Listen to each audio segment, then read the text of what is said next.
안녕하세요, 오승현입니다. 베스트 매칭 얘기. 오늘은 프로악이에요. 굉장히 많이 좋아하는, 여전히 인기 가도를 달리고 있는 브랜드죠.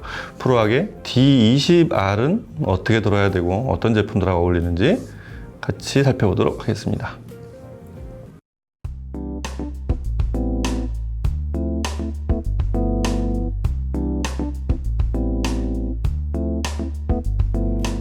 네, D20R은 리스판스 시리즈, 프로악의 사실 핵심이죠. 시작이자 프로악 사운드의 어떤 시그너처를 갖고 있는 시리즈를 대표하는 컴팩트 톨보이, 저는 그렇게 부르고 싶어요. 높이가 1m가 채 안 되는 그 정도 스펙이에요. 제가 개인적으로 이 스펙 스피커를 좋아하는 게 좀 큰 스피커들을 이렇게 여러 공간에서, 일단 스피커가 사이즈가 좋고 퍼포먼스가 좋아서, 대역이 넓으니까 가져와서 큰 방, 작은 방을 옮겨놓고 이렇게 한번 써보니까 쓸 수 있는 공간이 제한을 받아요. 근데 이 20R 같은 스피커는 사이즈만 작지 사실은 큰 거실, 그 다음에 작은 방, 어디든 쓸 수 있는 그런 장점이 있어요. 좀 더 이렇게 버라이어티한 그런 환경에서 사용할 수 있는 그런 장점이 있어요.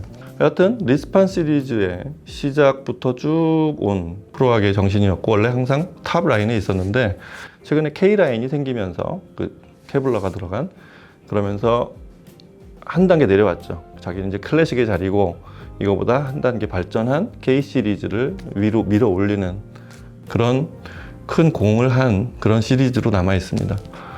원래는 R이 붙지 않은 D20이 있었고, 그보다 북쉘프 스타일인 D2가 있고, 이런 패밀리를 갖고 있는데, R은 이제 아시다시피 리본 트위터의 R입니다. 그래서 트위터를 리본으로 바꾸면서 그렇게 R 버전들이 생겨났는데, 이 과정이 굉장히 어려웠을 거예요. 제가 직접 프로악 담당자들하고 이렇게 얘기를 해본 건 아닌데, 프로악의 사운드 시그너처는 원래 스캔스픽 유닛을 그 트위터의 그 실크돔, 패브릭돔의 아래쪽에 이제 그 투명한 그 폴리프로필렌이나 이제 백스트림 비슷한데 보통은 넓게는 그냥 폴리프로필렌이라고 하는 그 플라스틱 미드베이스와 패브릭돔으로 상징하는, 그렇게 해서 굉장한 영국 스피커에서 드물었던 파워풀한 소리를 내는, 다이나믹으로 승부를 하면서도 높은 고역에서 아주 매끄러운 소리를 내는 그런 스피커로 미국과 아시아에서 굉장한 인기를 누렸단 말이에요.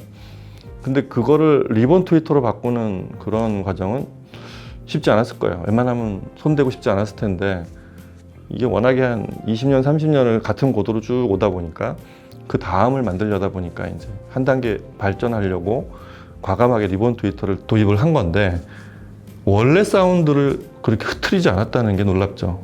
당연히 그렇게 되기까지 이제 연구를 많이 했을 거 아니에요. 그래서 R 버전이 붙으면서 리스판 시리즈 R이 성공을 하니까, 자리를 잡고 원래 소리의 시그너처를 유지하면서 한 단계 발전을 하니까, 그래서 K 시리즈까지 밀어 올릴 거예요. 이 리본을 붙인, 그리고 리본하고 좀 더 어울리는 케블라라는 소재를 써서 우리 K 시리즈까지 가보자 해서, 그렇게 해서 프로악이 이전에 한 40년을 뛰어넘을 수 있었던, 사실은 그게 리본 트위터가 시작이었다고 생각이 됩니다. 리스판 시리즈 리본은 그 위에 K 시리즈 리본하고 동일한 걸 사용하고 있고요. 자, 그러면 이 D20R은 어떻게 사용해야 할까요? 그것도 취향 따라 자기 맘대로 들으면 그만이긴 하지만, 프로악은 원래 어떻게 소리가 나야 하냐면 풀 바디를 일단 존중해 줘야 돼요.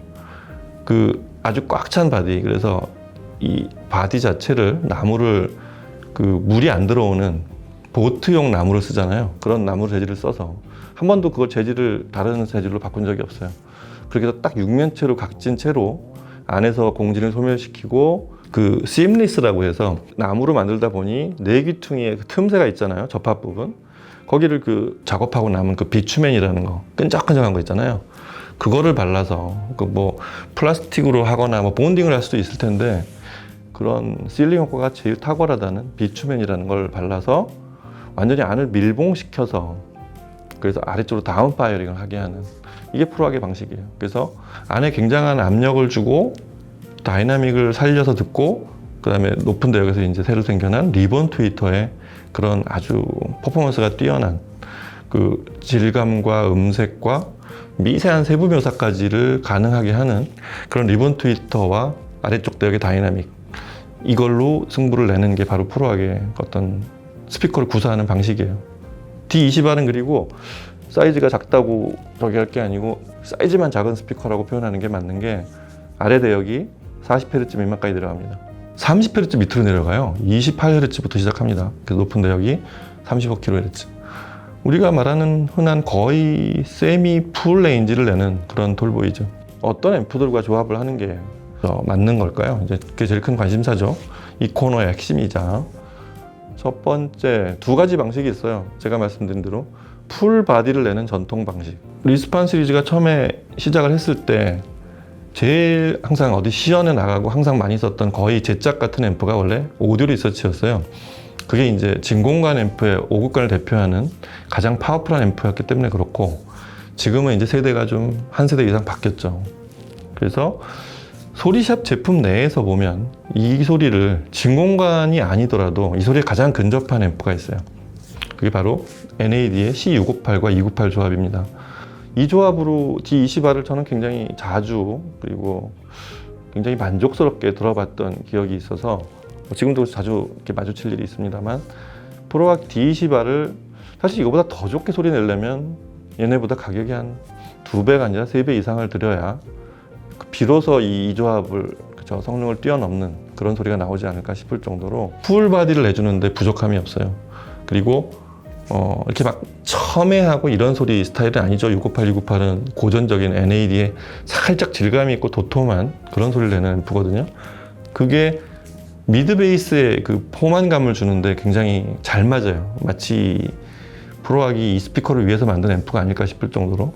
그리고 리본 트위터에서의 그 촘촘하면서도 매끄럽게 이렇게 흐르는 실키한 그런 질감 있죠. 그런 소리를 아주 내주는 게 좀 적합합니다. 이게 첫 번째, 이 스피커의 어떻게 보면 가성비가 가장 뛰어난 앰프 조합이고요. 완전 다른 스타일로 한번 가보면 역시 또 소리샵 내에서 고르자면 같은 NAD의 M33이 또 있어요. M33과 이 658, 298 조합은 완전히 다르죠. M33은 앞에 M이 붙어 있듯이 마스터 시리즈죠.